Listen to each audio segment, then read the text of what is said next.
Thank you, Jim. The first state presentation before this committee is from the state of Delaware to hold a pre-window state-run primary. At this time, I'd like to welcome Vice Chair Owens and the Delaware delegation to the podium to begin their presentation. I'm here. Oh, good. All right. Did you get me? Good morning. My name is Seth Barnes. I'm the Executive Director of the Delaware Democrats, better known as the Del Dems. I'm joined today by Councilman Kobe Owens, who's our Vice Chair, and Connor Miller, Campaign Manager for Congresswoman Sarah McBride. And we're here to talk about Delaware, where there are endless possibilities, endless discoveries. Well, good morning, everyone. Listen, we are the first state, and we're so happy to talk to y'all about why we should be considered to be in an early window. Delaware is often viewed as a small state. We all know this, right? It's the second smallest state in the nation. But it's our population and our identity that really tells a story of three different regions of our state working together to shape the first district and how it actually reflects America.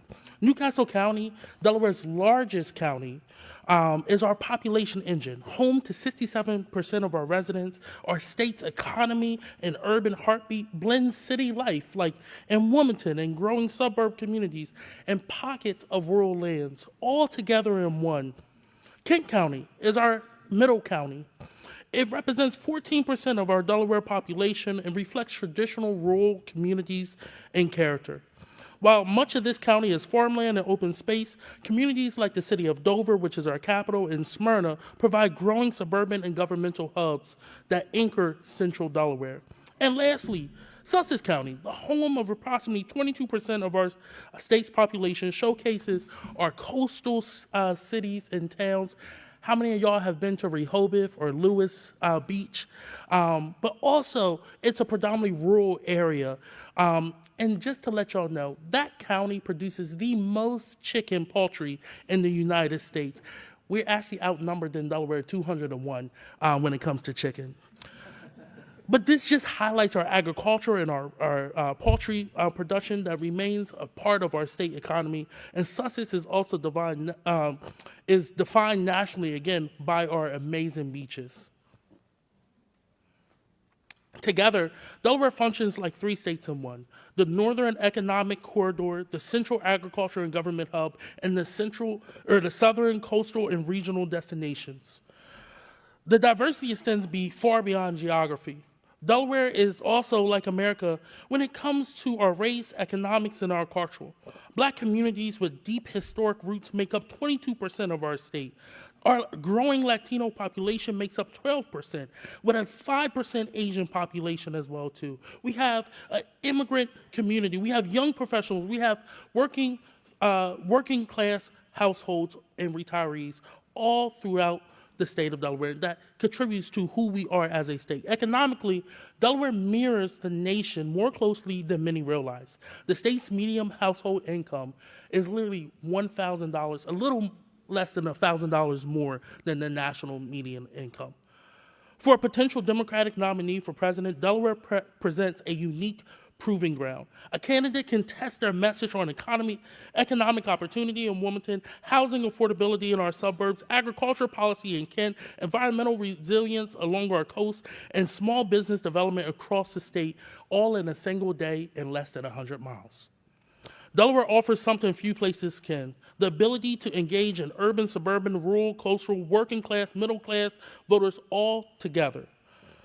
In many ways, Delaware answers the same question that America does. Can your message connect across race, geography, income, and generation? And if it can in Delaware, then it's a strong argument that it can resonate throughout this country. Good morning, everyone. It's good to see you today. I'm going to talk a little bit about Delaware's track record, but before I get into that, I know that some committee members said that they wanted to hear in presentations what voter registration looks like. Delaware has automatic voter registration with over 90% of eligible Delawareans registered to vote. As a party, we invest in get out the vote efforts, and we also urge undeclared voters to register as Democrats. Now, one thing I'm really excited to talk about is that in every presidential primary in the last 50 years, in the primary, Delaware has voted for the eventual nominee. Now, the last couple of cycles, we've been towards the later end, so that's not that impressive. But in that 50-year window, we've been third twice, right after our friends in Iowa and New Hampshire. We've been fourth once. We've been 11 once. So regardless of where we are in the party, in the presidential primary, whether we're early, whether we're late, it's a safe bet that whoever Delaware votes for is going to be the eventual nominee. In 2024, Democrats won every statewide election, and we carried Newcastle County, our deep blue county. We carried Kent County, our traditionally purple county, and we made historic progress in Sussex County, which is our traditionally red county. Hasn't gone blue since Obama was on the ballot in 2012, but we're going to flip it this year and next cycle as well. We wanted to include some exciting pictures, mostly of our federal delegation, but also of some other statewide officials and local officials. We just wanted to show how much energy there is in Delaware. We organize year-round. We have exciting events all year, and people are excited to join them. Delaware Democrats are energized and organized, and that's not just because of who they are. It's also because of how much we invest in our party. Now, what I'm really excited to talk to you all about today are the media markets that cover Delaware. I'm here today because I want to maximize our chances of winning in the 2028 presidential election. And I know all of you are here and are invested in the DNC and the Democratic Party because you care about maximizing our chances of winning in the 2028 presidential election. Well, 2/3 of Delaware is covered by the Philadelphia media market. This media market reaches millions of Pennsylvanians in Southeast Pennsylvania. Now, you're probably thinking, this is one of the largest markets, it's one of the more expensive markets. That's true. There's no hiding that. But the cost per point early in the cycle, in February, when the presidential primary would be for the early voting states, it's significantly cheaper than it would be in Q4 of the presidential year. So early investments really, really go a long way and help the eventual nominee when it comes to the general election. I really can't overstate how important it is to invest early. And look, our friends in Pennsylvania are doing amazing work. They're organizing year-round, but I'm sure they wouldn't be upset with millions and millions of dollars poured into this media market, reaching Pennsylvanians, sharing democratic ideas and positive messaging. It is how we maximize our chances of winning the general election. Now, 1/3 of the state is also covered by the Salisbury media market, which I'm in campaigns, and we joke that they basically pay you to get their stuff on the air. So it kind of evens out, even though Philadelphia is a more expensive market, cheaper in the primary, significantly, it evens out between the two markets.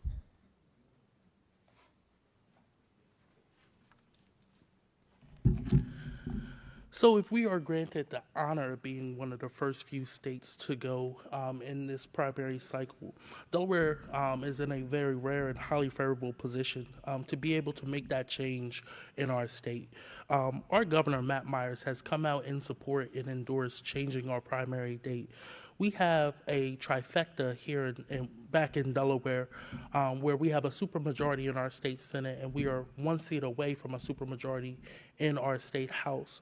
We have leadership from both chambers on board with this idea. We have Democrats up and down the state ready to get this done if we are granted that honor.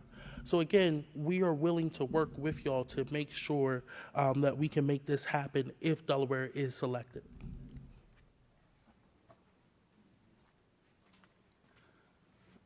Now, we know that we're a rural state. We have a lot of agriculture in Delaware. We mentioned the chickens. But we are also, as a party, making a push in our rural counties. In Kent and Sussex, we are meeting people where they are. We are talking to them in a language that resonates with them. We're not just bringing our own talking points. We're actually listening to them and trying to understand the issues that they're having and how we as a party can help. So we are meeting them where they are, as I said, and we're showing up every day to work with our rural counties. For our youth, we are re-engaging with our universities, Delaware State, University of Delaware, and we are engaging the youth at every level of our party. We have high school Dems, young Dems, college Dems, Dems of young adults. And here you can see our chair, Evelyn Brady, who couldn't be with us today because her daughter Ashley is graduating from grad school. Congrats, Ashley. And she's pictured with Jalen Powell, our Joe Biden Rising Star Award winner from our first state dinner, which happened about at the beginning of the month. It was a sellout. People were enthusiastic coming out, and we had lots and lots of youth coming to join us. And Jalen is just an example of what we're doing to honor the youth who are working in the community, working with Dems to make a change for the state and change for the better. So this is just one way in which we're engaging with the youth. We have a young and diverse General Assembly. We've got people of all backgrounds, all stripes. It's a beautiful thing to see every day that we go to work and just see how different everyone is and how they bring unique perspectives to our delegation. And that reflects into our party as well, where we have just a wide swath of different opinions, different people, and we're not representative of any one party, but representative of the whole state, because Delaware is a diverse and rainbow state.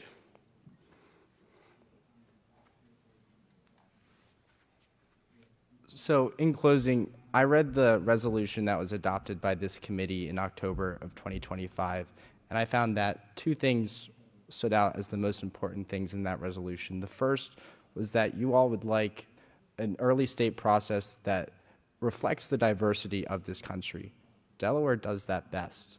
Number two, you want to maximize our chances of winning the presidential election in November 2028 and sending a Democrat back to the Oval Office in January 2029. With the early investments in the Philadelphia media market, you are planting the seed to do just that. But beyond that, we're a state of neighbors. I'm a lifelong Delawarean and damn proud to call myself one.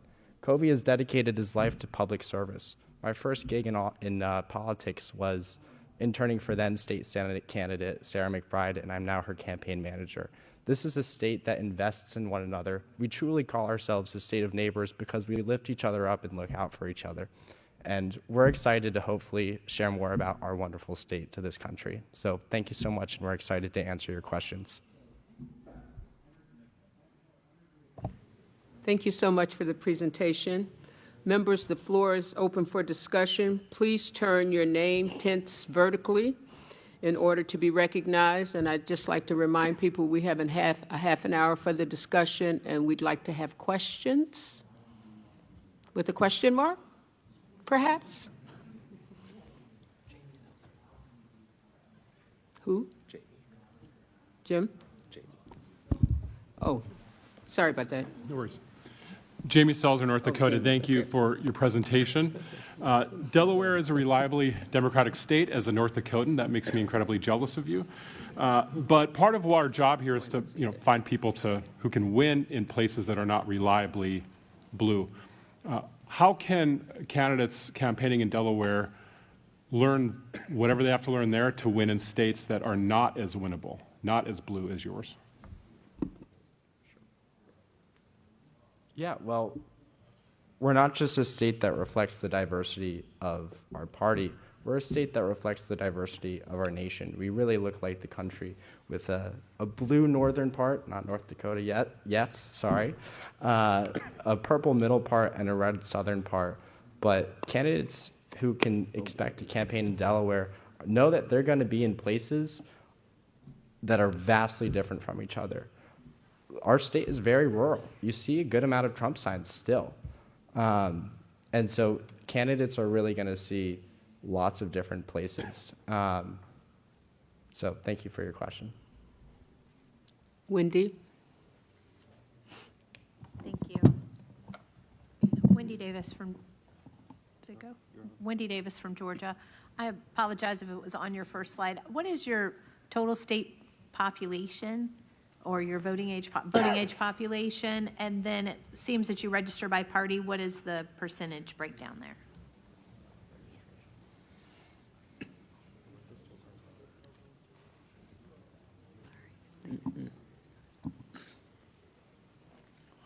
Yeah, so thank you for the question. Delaware just surpassed 1 million people, but when it comes to our voting age, we're a little over 850,000 individuals, with the vast majority of them, almost 60%, being registered as Democrats right now. I believe the Republican and Independent Party in Delaware kind of go back and forth. I believe the Republicans are back in second as of right now, but they literally go back and forth depending on the month. A follow-up, your presidential preference primary, is that a close just for people who are registered as Democrats? Yes. Thank you. Elaine? Yes, hello. One of the questions I had is, what is kind of following on Jamie's comment? What's the state of the Republican Party in your state?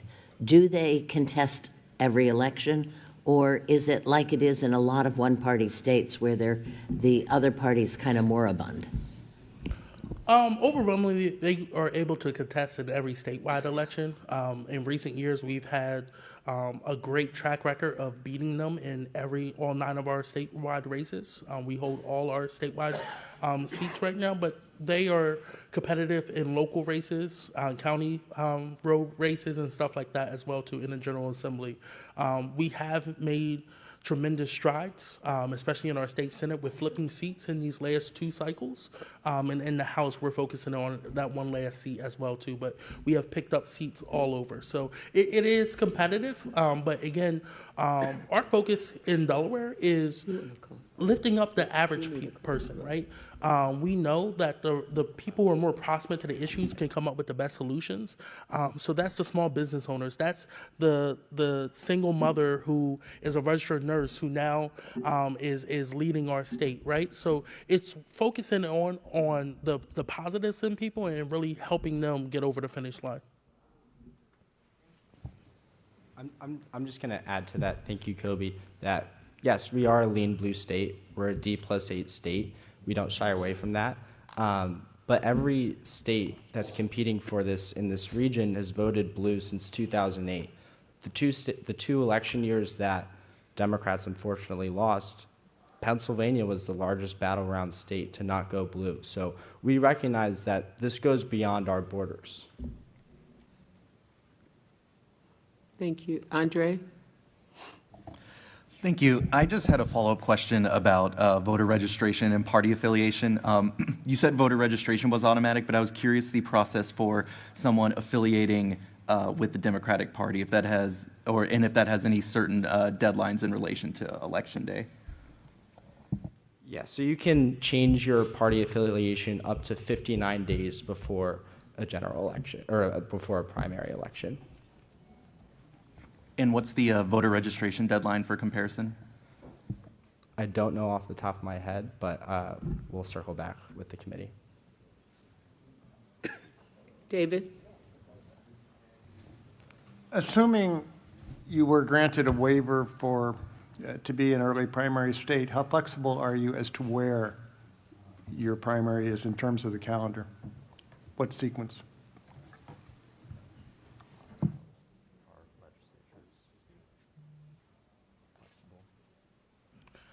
Yeah, I mean, currently right now, we are extremely flexible. We have our entire Democratic leadership on board with being able to change the date. And again, it starts with our Speaker of the House and our Senate Pro Tem sitting down, talking with them, which we've already done, and our governor also endorsing the plan to sign any legislation that needs to be signed to change that. We've had to do that in the past. The most recent time was during 2020, during the pandemic, where we had to move our presidential primary to be in line with the other states in our region as well too. And again, we were able to get that done within a few weeks. Debbie? Thank you. Can you share how you think Delaware's electorate would test a candidate's ability or show a candidate's ability to build the coalition representative of what we need to win in November?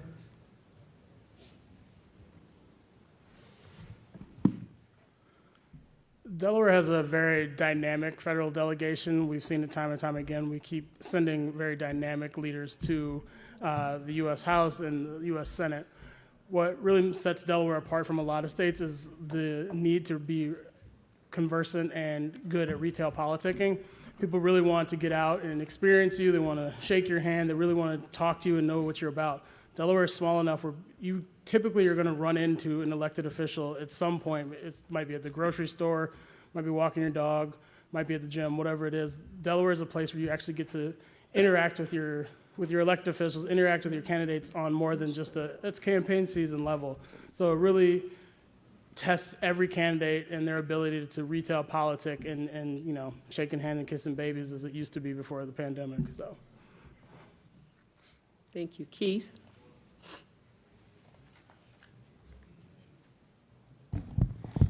Thank you so much, Keith Yamamoto, California. 2020 election was significantly different than 2024. And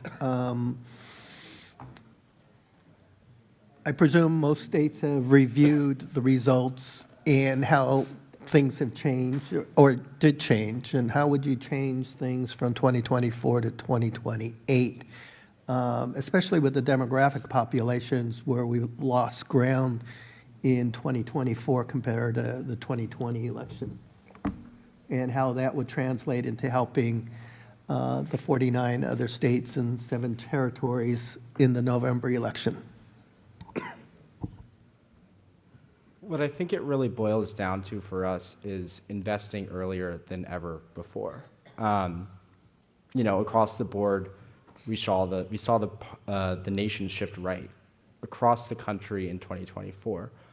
But where we saw less shifts is where we invested millions and millions of dollars in paid TV well before we did in the rest of the country. So investing early is going to be our biggest change heading into the next presidential cycle.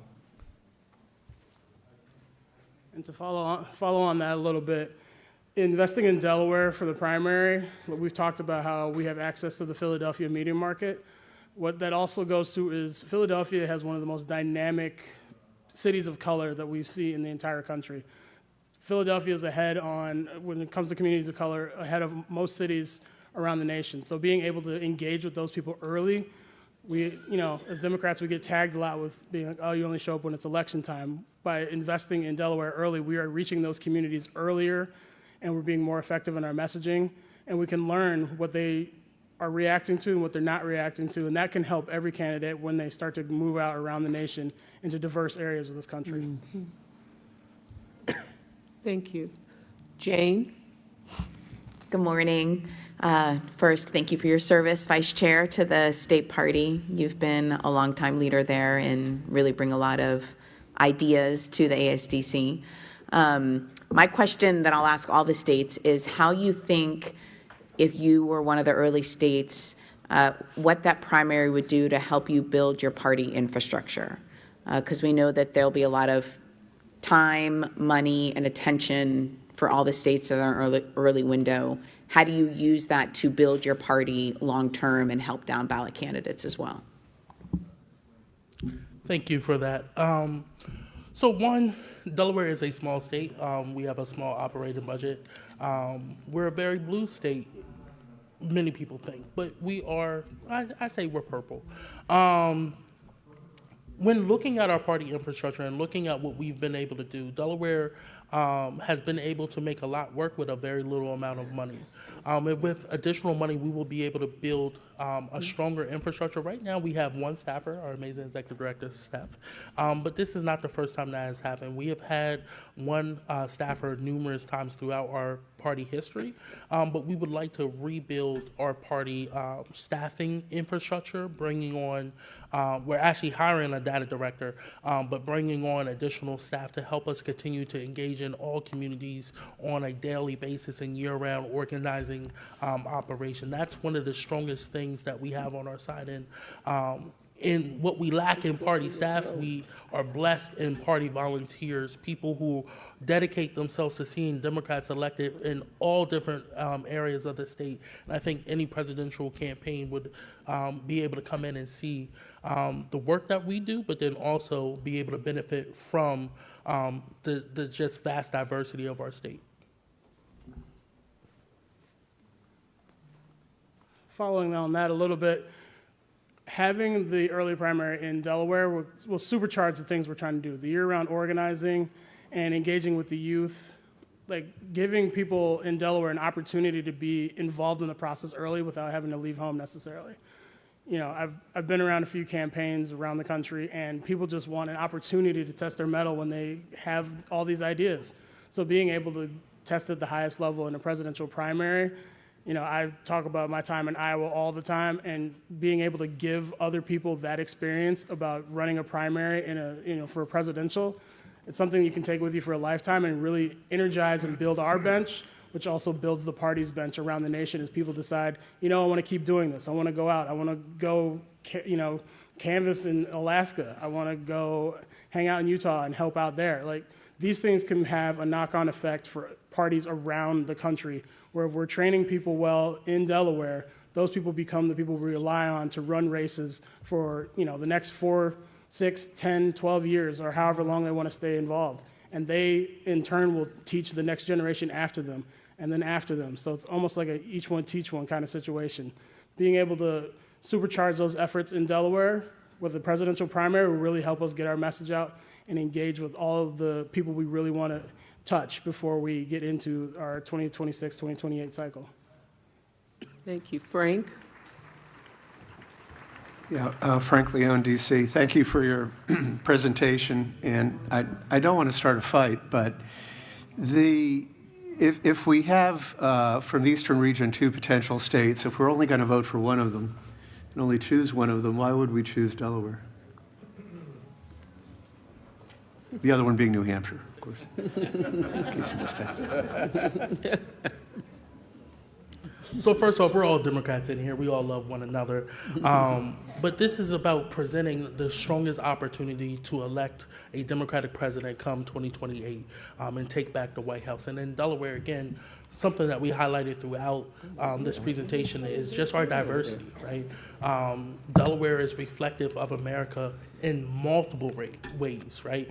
Economic, racial, and geographic. So again, looking at those different stances there and seeing what can best be done. And again, again, we are a state of neighbors. We love our neighbors. We love our fellow region members as well too. But if y'all do select 5 states, hopefully we could be in that as well too with our neighbors to the north. Thank you. Stephanie? Good morning. Thank you for the presentation. Stephanie Campagna-Wheaton from New Jersey. I was wondering if you knew off the top of your heads, the average rental price for a 1-bedroom in Wilmington. Council member? I do. We just passed the budget. The average rental for a 1-bedroom apartment right now in the city of Wilmington is about $1,235.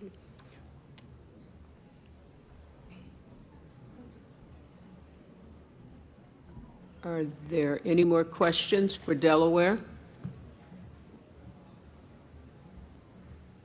Thank you, gentlemen, for your presentation. It was very thorough. Thank you very much. Thank you so much. Have a good day, everyone.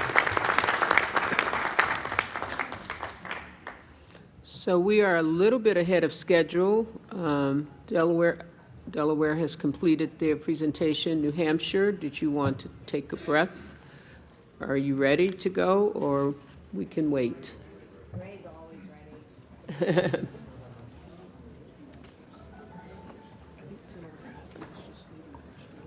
Okay. We'll take a few minutes break to give the senator a chance to get in the room. And then I'll turn it over to Jim. Sounds like our friends next door have decided to celebrate Gary Shea's birthday early. Yes. But we all would say happy birthday, Gary. Happy birthday, Gary.